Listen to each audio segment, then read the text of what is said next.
এবার Tel Aviv ও আশকেলনে হামলা হুথিদের। ইয়েমেনের সশস্ত্র গোষ্ঠী আনসারুল্লাহ আন্দোলন বা হুথিরা তেল আবিবের জাফাপাড়া এবং আশকেলন শহরে হামলা চালিয়েছে। আন্দোলনের সামরিক মুখপাত্র ইয়াহিয়া সারিয়া বলেছেন।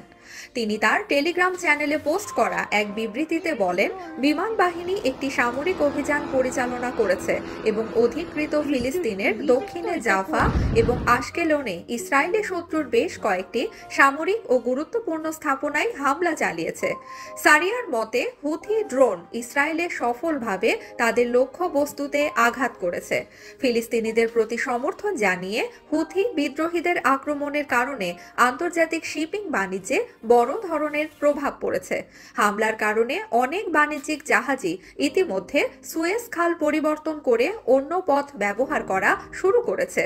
এতে করে আন্তর্জাতিক বাণিজ্যে বিরাট প্রতিবন্ধকতারও সৃষ্টি হয়।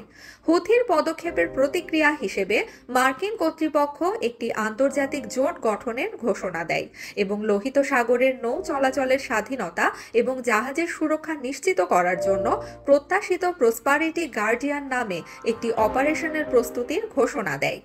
তারপর থেকে মার্কিন যুক্তরাষ্ট্র এবং যুক্তরাজ্য নিয়মিত ইয়েমেনে হুথি লক্ষ্যবস্তুতে হামলা চালিয়ে আসছে।